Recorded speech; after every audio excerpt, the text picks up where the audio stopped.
नमस्कार दोस्तों, रिसेंटली एक बहुत बड़ा डेवलपमेंट हुआ है। देखो, आप लोगों को मैंने पिछली वीडियो के अंदर बताया था कि अल्फांसिस निकितिन नाम का एक सी माउंट इंडियन ओशन के अंदर पाया जाता है, जहां पर भारी मात्रा में कोबाल्ट देखने को मिलता है।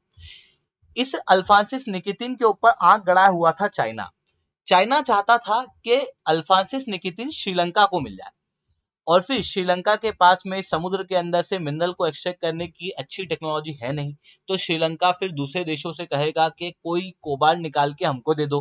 फिर चाइना जो है वो इस पिक्चर में आएगा। चाइना ने सोचा था कि श्रीलंका से फिर अल्फांसिस निकितिन को खुद ले ले और कोबाल्ट को खुद बनाए और पूरे वर्ल्ड को एक्सपोर्ट करे। इवन भारत की डिपेंडेंसी भी चाइना के ऊपर इसकी वजह से बढ़ जाती।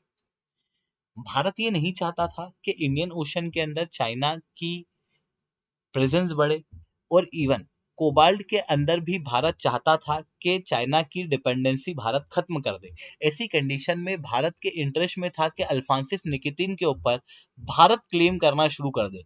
ऐसी कंडीशन में भारत सरकार द्वारा इंटरनेशनल सीबेड अथॉरिटी के सामने एक याचिका दायर की गई थी, जिसके तहत भारत चाहता था कि अल्फांसिस निकितिन से कोबाल्ट निकालने का जो पूरा प्लान है वो भारत के हाथ में हो।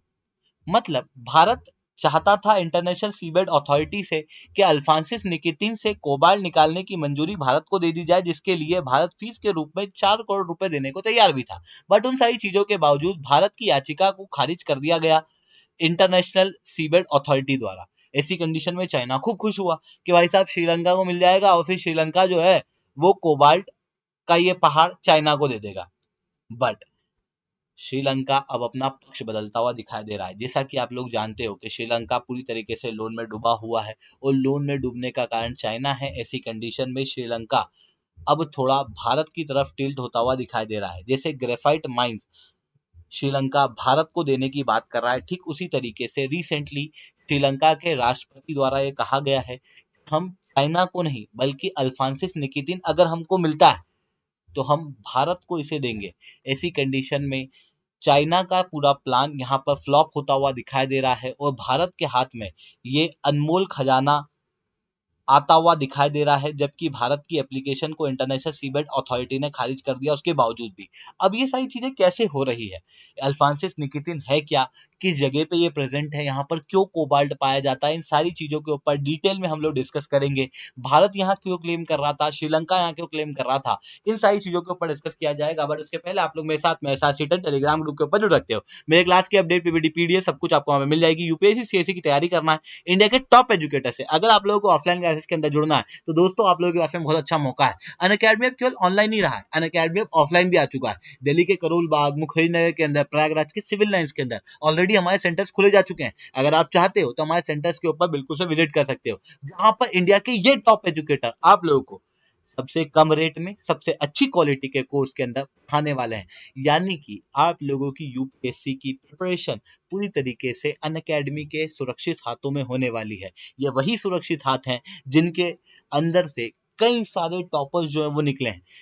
टॉप 10 के अंदर पिछले साल 4 बच्चे अनअकैडमी से देखने को मिल रहे थे। टॉप 20 के अंदर लगभग 10 बच्चे अनअकैडमी के थे, और टोटल 315 बच्चों ने यहाँ पर क्वालिफाई किया था लास्ट ईयर। दोस्तों यहाँ पर पूरा मांझा समझने का प्रयास करते हैं कि समुद्र के अंदर क्यों ये कॉन्फ्लिक्ट देखने को मिल रहा है। देखो, सबसे बेसिक से बताता हूं मैं आपको। आपने अधिकतर ये सुना होगा ना कि समुद्र के अंदर खजाना पाया जाता है, मूवी वगैरह के अंदर देखा होगा, जहां पर आप लोगों को लगता होगा कि यार समुद्र के अंदर खजाना जो है वो किसी संदूक के फॉर्म में होगा और संदूक के अंदर ढेर सारा सोना होगा। हकीकत में ऐसा नहीं होता। समुद्र में खजाना है पर वो इस रूप में नहीं है। समुद्र के अंदर खजाना है मिनरल्स के रूप में, मिनरल के डिपॉजिट के रूप में, और ये डिपॉजिट 3 मेन जगह देखने को मिलते हैं। पहला, किसी सी माउंट के ऊपर फेरो मैग्नीस क्रस्ट बन जाता है। मतलब एक फेरो मैग्नीस की लेयर किसी भी समुद्र के अंदर बने पर्वत के ऊपर देखने को मिलती है। तो एक तो फेरो मैग्नीस क्रस्ट है जहां पर ढेर सारे मिनरल देखने को मिलते हैं। वही समुद्र के बेड में पॉलीमेटालिक नोड्यूल देखने को मिलते हैं, जहां पर ढेर सारे मिनरल पाए जाते हैं।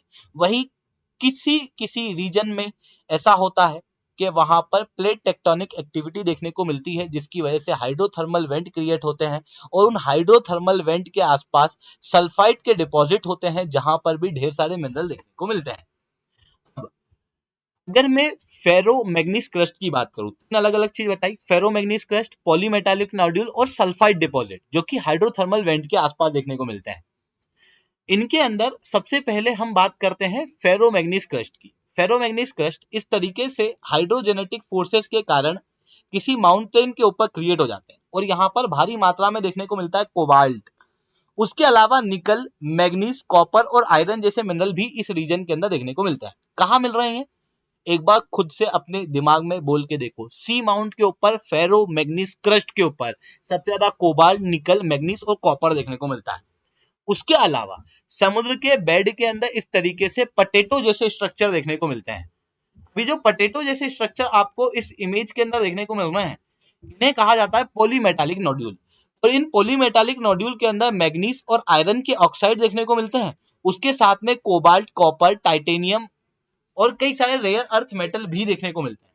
मतलब दो चीज जहां पर मिनरल मिल रहा है, फेरोमैग्नीज क्रस्ट जहां पर सबसे ज्यादा कोबाल्ट है, निकल, मैग्नीज, कॉपर ये सब देखने को मिलता है सी माउंट पे। वहीं समुद्र के बेड पे क्या है, पॉलीमेटालिक नोड्यूल्स जो पटेटो के शेप में है। वहीं तीसरी तरफ पॉलीमेटालिक सल्फाइड, जो आपको इस इमेज के अंदर देखने को मिल रहा है। किसी किसी रीजन में प्लेट टेक्टोनिक एक्टिविटी होती रहती है, लावा बाहर आता है, जिसके कारण से सल्फाइड के डिपॉजिट क्रिएट हो जाते हैं। यहाँ पर भी कॉपर, जिंक, गोल्ड और सिल्वर जैसे मिनरल जो है वो देखने को मिलते हैं।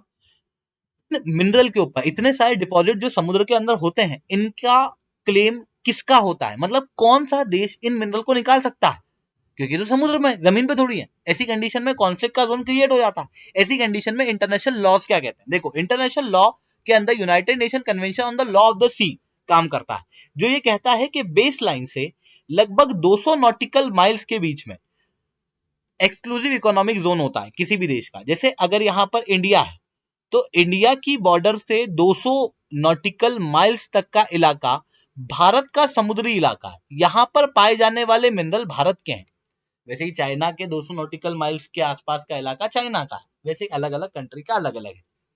एक्चुअल में 200 नॉटिकल माइल कॉन्टिनेंटल शेल्फ ही है, मतलब ये सी बेड नहीं है, ये कॉन्टिनेंटल शेल्फ है। किसी भी देश का क्लेम उस रीजन पे। बट पॉलीमेटालिक नोड्यूल, सल्फाइड वगैरह ये सब कहां देखने को मिलते हैं, 60% तक हाई सी के अंदर, मतलब समुद्र की डेप्थ में, जहां पर किसी भी देश का क्लेम नहीं होता। ऐसी कंडीशन में इस रीजन से मिनरल कौन निकालेगा, उसके लिए होती है इंटरनेशनल सीबेड अथॉरिटी।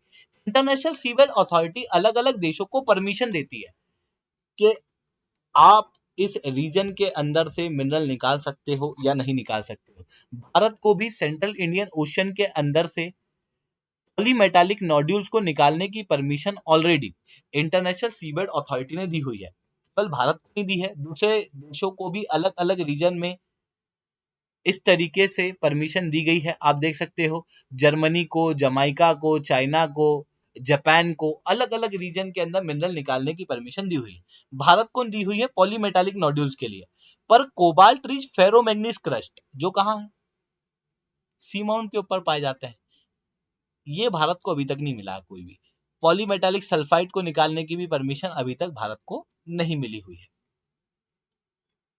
भारत का कहना यह था कि निकितिन सी माउंट है, जो कि भारत की बॉर्डर से लगभग 3000 मीटर दूर है, यहां देखने को मिलता है। ये हाई सी पे है। तो भारत का कहना यह है कि इस रीजन से हम मिनरल निकाल लें, जिसके लिए इंटरनेशनल सीबेड अथॉरिटी के पास में भारत ने एप्लीकेशन दायर की थी, जिसे इंटरनेशनल सीबेड अथॉरिटी ने रिजेक्ट कर दिया। नहीं तो भारत जो है वो इस रीजन से कोबाल्ट निकालता, और भारत की जो डिपेंडेंसी ऑलरेडी चाइना के ऊपर और यूनाइटेड किंगडम के ऊपर कोबाल्ट के लिए, आप क्लियरली देख सकते हो सबसे ज्यादा कोबाल्ट भारत को इंपोर्ट करना पड़ता है यूनाइटेड किंगडम से, फिर नॉर्वे से और थर्ड नंबर पे चाइना से। तो भारत की ये डिपेंडेंसी खत्म हो जाती है और भारत खुद से कोबाल्ट जो है वो अपने ही देश के अंदर बना पाता। बट क्योंकि इंटरनेशनल सीबेड अथॉरिटी ने हम लोगों को मना कर दिया, तो यहाँ पे मना हो गया। वहीं दूसरी तरफ एक और क्लेम यहाँ पर श्रीलंका का देखने को मिलता है। देखो श्रीलंका का कॉन्टिनेंटल शेल्फ यानी कि exclusive economic zone UN clause के तहत 500 नॉटिकल माइल्स का है, सॉरी 200 नॉटिकल माइल्स का, माय मिस्टेक। 200 नॉटिकल माइल्स तक का इलाका श्रीलंका का है, वहां पर पाए जाने वाले मिनरल श्रीलंका के ही देखने को मिलते हैं। बट 200 नॉटिकल माइल्स के आगे भी कोई देश अपने एक्सक्लूसिव इकोनॉमिक जोन को बढ़ा सकता है। उसके लिए उसे परमिशन या लाइसेंस चाहिए होता है United nation commission on the limit of continental shelf से। और ये जो ऑर्गेनाइजेशन है इसने पहले भी ऑस्ट्रेलिया, नॉर्वे और पाकिस्तान को परमिशन दी है और इनके एक्सक्लूसिव इकोनॉमिक जोन को बढ़ाया है। वैसे ही श्रीलंका ने 2009 के अंदर अपने एक्सक्लूसिव इकोनॉमिक जोन को बढ़ाने के लिए एप्लीकेशन दायर की थी। हालांकि अभी तक इसके ऊपर कोई भी रिस्पॉन्स नहीं आया, पर श्रीलंका की जो एप्लीकेशन है उसके अनुसार ये जो निकितिन सी माउंट है वो उसके एक्सक्लूसिव इकोनॉमिक जोन में आता है। अब भारत जब क्लेम कर रहा था तो ऐसी कंडीशन में चाइना चाह रहा था कि यार भारत को ये निकितिन सी माउंट ना मिले, बल्कि ये निकितिन सी माउंट श्रीलंका को मिल जाए। श्रीलंका के पास में अगर निकितिन सी माउंट होगा तो श्रीलंका के पास में वो टेक्नोलॉजी नहीं है कि वो डीप सी से मिनरल को एक्सप्लोर कर सके। फाइनली चाइना पिक्चर में आएगा, श्रीलंका को लो बिड लगाएगा और फिर इस रीजन से अपने मिनरल निकाल लेगा। भारत को जब इंटरनेशनल सीबेड अथॉरिटी द्वारा मना किया गया कि आप मिनरल नहीं निकाल सकते, चाइना खूब खुश हुआ। बट अब श्रीलंका के प्रेसिडेंट द्वारा ये स्टेटमेंट आया है जहां पर उनके द्वारा ये कहा गया है कि अगर इंटरनेशनल सीबेड अथॉरिटी ने भारत को परमिशन नहीं दी कोई बात नहीं, अगर United nation commission on the limit of continental shelf Sri Lanka को परमिशन देता है और उसके एक्सक्लूसिव इकोनॉमिक जोन को बढ़ाने का प्रयास करता है तो ऐसी कंडीशन में चाइना को नहीं बल्कि श्रीलंका भारत को मंजूरी देगा निकितिन सी माउंट से मिनरल निकालने की, जिसके बाद भारत मिनरल को सी माउंट को प्राप्त ना करके भी इस सी माउंट को प्राप्त करने की कगार पे आ चुका है। अब बात आती है कि क्या भारत के पास में टेक्नोलॉजी है इस रीजन के अंदर से मिनरल को निकालने की। तो देखो भारत के अंदर ऑलरेडी डीप ओशन मिशन जो है वो चलाया गया था। जिस डीप ओशन मिशन के अनुसार भारत के अंदर मत्स्य 6000 यानी कि समुद्रयान बनाया था। इस समुद्रयान की खास बात क्या है कि इसके अंदर 3 लोग बैठ सकते हैं और 6 किलोमीटर डेप्थ तक समुद्र के अंदर जा सकते हैं। वहां पे बायोडाइवर्सिटी वगैरह को तो एक्सप्लोर कर ही सकते हैं, साथ में समुद्र के अंदर से मिनरल को भी एक्सप्लोर किया जा सकता है। यानी कि भारत के पास में टेक्नोलॉजी है उन मिनरल को एक्सप्लोर करने की। श्रीलंका भविष्य के अंदर अगर अल्फांसिस निकितिन उसके हाथ में जाता है तो भारत को वो इस अल्फांसिस निकितिन को दे देगा। आई होप आप लोगों को ये सारी बातें समझ में आई होंगी। लेक्चर अच्छा लगा तो लाइक करना, लेक्चर बहुत अच्छा लगा तो नीचे SRC10 कमेंट करना। यूपीएससी CSE की तैयारी करना है इंडिया के टॉप एजुकेटर से। अगर आप लोगों को ऑफलाइन क्लासेस के अंदर पढ़ना है तो आप लोगों के पास में बहुत अच्छा मौका है। अनअकैडमी अब केवल ऑनलाइन नहीं रहा है, अनअकैडमी अब ऑफलाइन भी आ चुका है। दिल्ली के करोल बाग, मुखर्जी नगर के अंदर, प्रयागराज के सिविल लाइंस के अंदर ऑलरेडी हमारे सेंटर्स खोले जा चुके हैं। That's all from my side.